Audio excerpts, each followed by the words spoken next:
All right, Andrea Travnicek, I'm the Director of the Department of Water Resources. I'd like to thank the River Basin Commission, Ted, for the invite to be here today. Great to be on the panel with the colleagues, John and Nicole. I know that we've had a lot of different work going on over the last year. Of course, something that is unique, that we actually have a new agency name. I also should say, though, I'm excited to be here in Grand Forks. I was going to wear some green and gold. For those of you that don't know, we won the national championship football for the NDSU Bison down in Fargo. I'm just still recuperating. Made it back on Sunday, but glad to be up here. So you'll probably see me in some green and gold later on. But we'll get started here. As I mentioned, we are the Department of Water Resources. This used to be the State Water Commission and also the Office of the State Engineer. So as I go through the presentation, I'll give a little bit overview of what that change was, talk a little bit about the remote work environment, what some of those changes were due to COVID over the last year and a half here.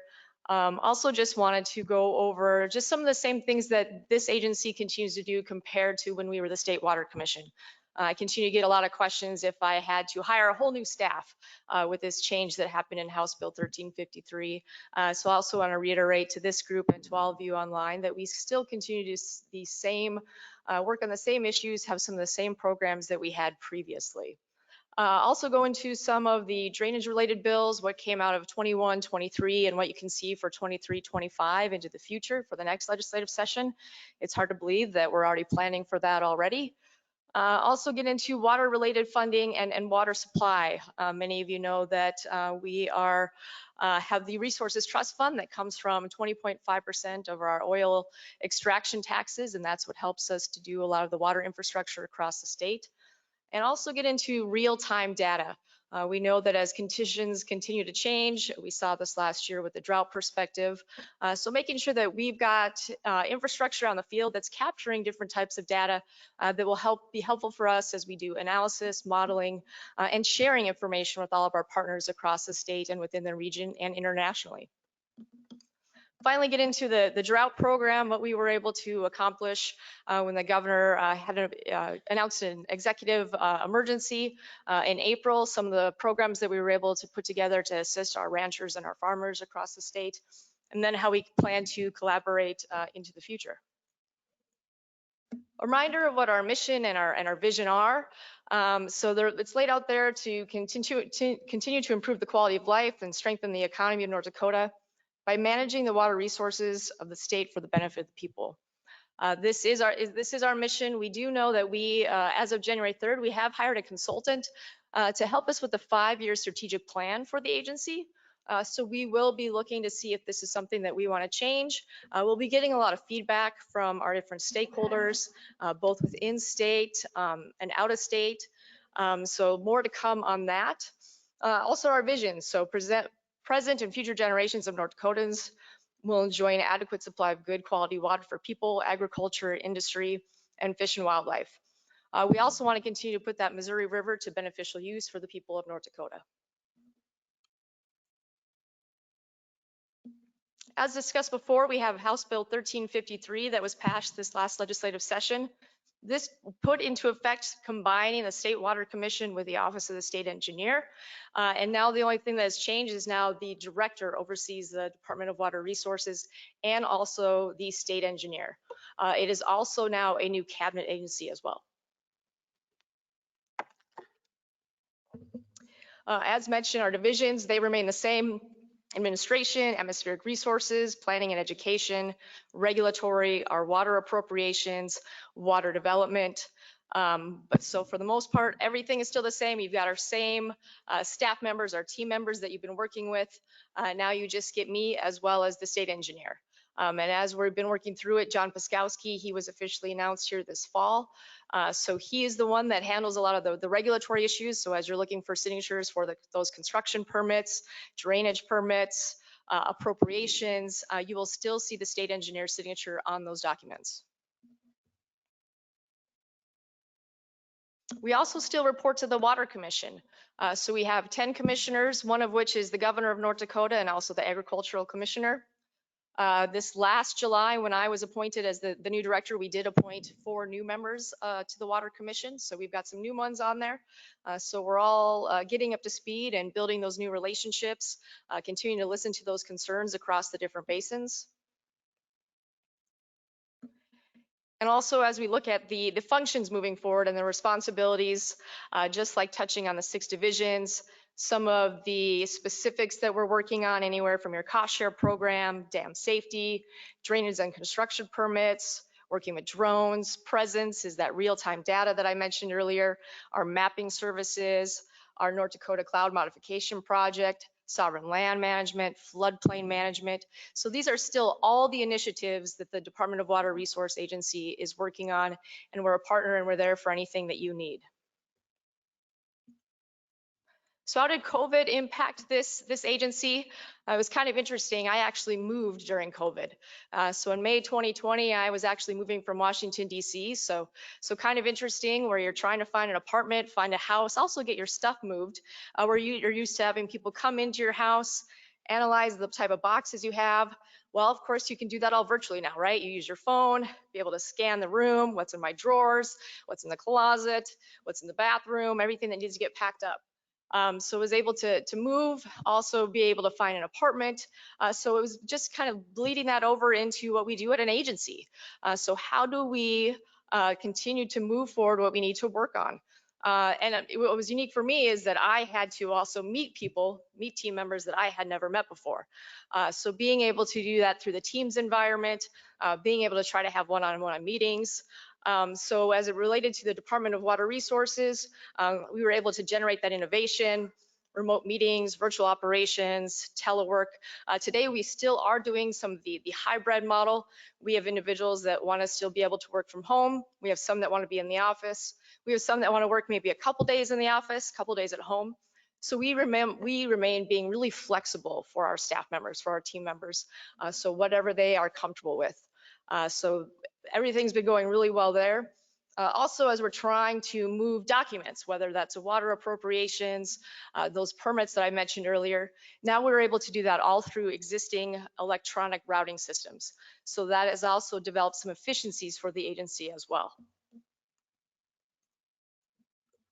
So just a reminder of the area that we are managing. 60 million acre feet of water is stored in our major aquifers in North Dakota. So that's as we're looking for our water appropriations, our permitting that comes out of that. Over 5,100 river miles in the state, including those major rivers and tributaries. And then 7 of North Dakota's largest lakes and rivers comprise 863,000 acres. So we're looking at our water management and permitting. I had already mentioned our dam safety, sovereign land management, drainage and construction permits. We know over the next year or two, we're going to be really busy with those construction permits as it relates to the Fargo-Moorhead diversion area diversion project. Water appropriations. This is one that I have a lot of legislators that are very interested in water appropriations and making sure that we get these water permits turned around in a timely manner. So we're always looking for ways to better some of our analysis, our modeling, making sure that we have the information that each one of our technical team members need to make those decisions on if there's water available in a certain area or not. And then, of course, we continue to follow those guidelines that are within our permitting processes. To give all of you a heads up, one thing that's been front and center as we go through the legislative process, in 21-23, House Bill 1437 amended the existing subsurface water management, working with drain tile, how that permitting process works. Right now, there's also a drainage subcommittee meeting that's been pulled together. Senator Larry Luke is the lead of that. And that's one looking at an interim study having to do with what the role of an appeals process is for water resource districts. Also looking at should there be some sort of cost benefit analyses that are conducted. Also, what's the role of the State Water Commission and Department of Water Resources and that of the water resource districts. So we've been involved with various discussions with legislators, with different water resource districts. So the next subcommittee meeting on that actually is February 10th. So many of you might want to stay in tune to that, as there will probably be some important decisions coming up as there's a draft bill put together for the 23-25 session. From our regulatory facts, we continue to work really closely with FEMA as we're developing maps. We know we work with the flood insurance program through FEMA, also coordinating with Silver Jackets as it relates to different types of projects for state flood risk priorities. We also have 3,300 dams throughout the state that we need to make sure that we know exactly what's going on with them as it relates to any sort of permits or any emergency programs that need to go along with that. 112 dams that are classified medium or high hazard. And also I'd mentioned already the sovereign lands, the importance of that and our role. We do know that we do have some funding right now through the Silver Jackets program for some bathymetry data that we should be able to, once we get some partners at the table within the region here, to collect along the Red River. So that's something to continue to be aware of. So more to come on that as we continue to work with the Red River Basin Commission and others to see if we can get this project moving, since we do know that we have a partner with the 50-50 cost share match. And also, as I discussed, our cost share program, as we do have those dollars to the Resources Trust Fund that we get every 2 years through the legislative session. And all the different programs, whether that's recreation, rural flood control, irrigation, snagging and clearing, we were able to get that back on the docket this last legislative session. Flood control, municipal water supply, rural water supply, low head dam roller mitigation. So you can see we have a lot of different programs that are available for different cost share partners to come to the table and work with us on that. So as we can see for 21-23 legislative session, we were able to break out, the legislators call them the different buckets. So we have 59.6 million for rural water supply, 125 million for water supply, 148.5 million for capital assets. That goes to projects that we use for Northwest Area Water Supply and Southwest Pipeline Project. 48 million for flood control. What was unique this year is the legislative body did pass a bonding bill. So that's House Bill 1431. So that's where we were able to move forward with getting a significant amount of dollars to the Mouse River Flood Protection Project, as well as to the Fargo-Moorhead Flood Control Project as well, the diversion. So you can see that the 74.5 million for the Mouse River and the 435.5 for the Fargo diversion. So a significant amount of dollars that are able to go into water infrastructure across North Dakota. We also know that we were able to get some funds through the federal government. In November, North Dakota did hold a special session. The governor did put a proposal together called Accelerate ND. In his proposal, he did have dollars in there for water infrastructure. So what ultimately did pass through the special session for the Department of Water Resources was $75 million that went towards critical water infrastructure. It wasn't earmarked for specific projects at this time. So it's $75 million that's available for water projects, critical, whether they're flood control, water supply. So we'll continue to work through our project sponsors that come to us with different thoughts and ideas and see where they land on some of the water plan documents that we prepared previously. There's also a lot of discussion related to economic development. So we know that there's water needs up in the Williston area for a petrochemical manufacturing plant, water for an ethanol energy park near Washburn, also here in the Grand Forks area for the egg park. So that was also a lot of discussion for some of those $75 million to possibly help with water infrastructure as they tie into a municipality or a rural water system, for some of those dollars to possibly go towards that. Another thing that came out of it too was knowing that we do have a lot of large water projects that are still on the docket. Where there is this last legislative session with COVID, there was a little bit of a downturn in the Resources Trust Fund dollars. So we weren't able to move on some of the projects as quickly as we would have liked to. So there was a lot of discussion related to what if this happens again? So the legislative body put together this water stabilization fund that started with $1 million to start to set aside so that there's cash available besides just relying on some of those revenues that come into the Resources Trust Fund, those projected revenues. So as of going into December, from August to December, right now we are $10 million ahead of our projected revenues for the dollars. So every quarter, those dollars will be swept into this water project stabilization fund. So very, very interesting concept that came about. I think there will probably be a lot of discussion about that in the 23-25 session as well. Just kind of seeing how that comes together, what the appropriate cap on those dollars is. But pretty exciting to be able to have another stabilization fund just to make sure that we have water dollars available for water infrastructure projects. We know as it relates to those water infrastructure dollars, a lot of them do go through to our 4 major regional water supply projects. This is just giving a little bit of an overview of the percentage of people that benefit from the 4 large projects that we have in North Dakota.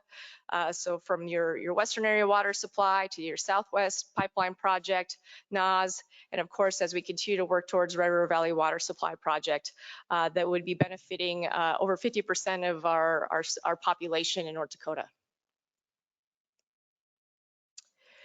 As we look at the dollars that have gone into each one of those projects so far, Southwest Pipeline Project that serves more than 56,000 people, over 281 million. Northwest Area Water Supply that serves 81,000 people, 65.5 million. Western Area Water Supply, we know that this was a water project that we needed to develop rather quickly over the last decade.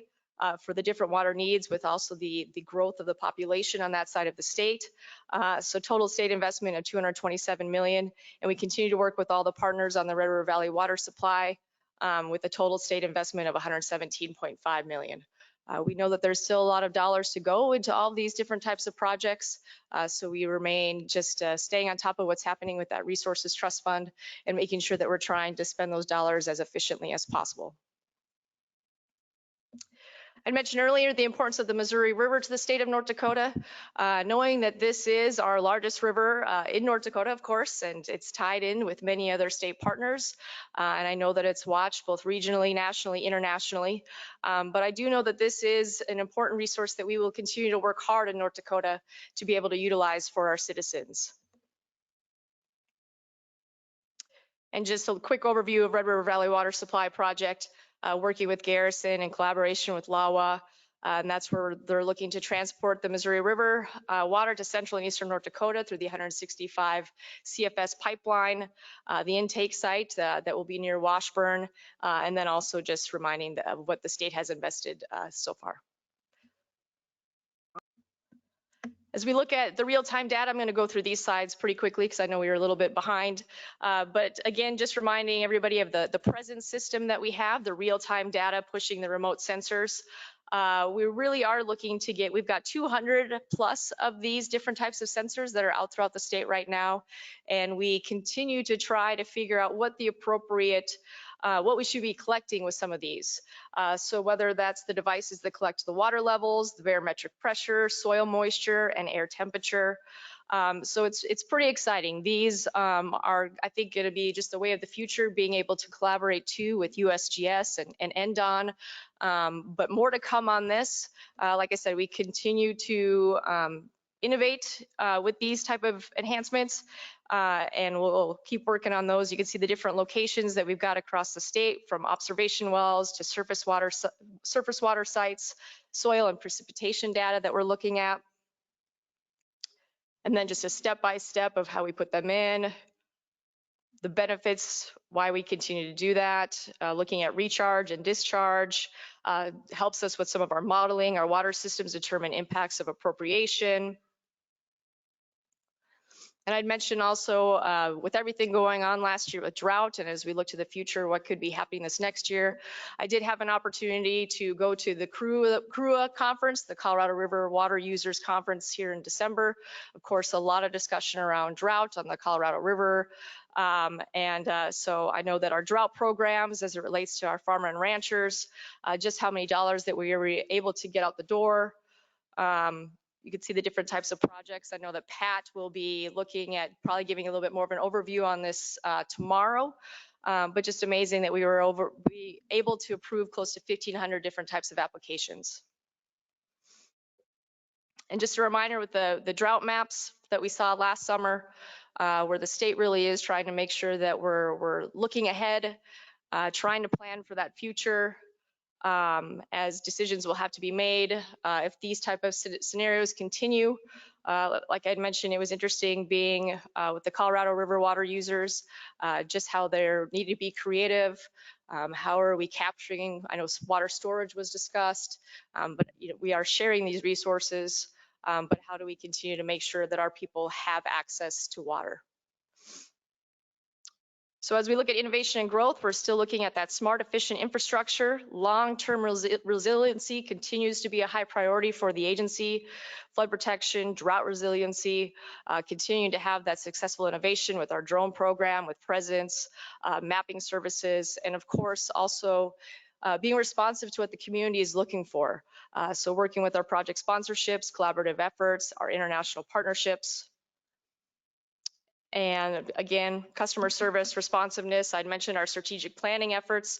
Many of you might be getting a survey from us, from our consulting firm that was hired here, as we're going to be looking for input for the next 5 years, what this agency should be looking at.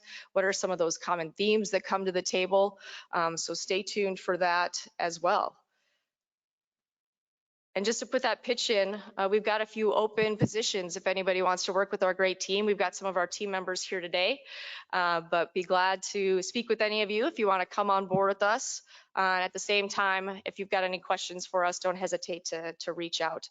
But again, thank you for the opportunity to be here. Excited to be in Grand Forks with you.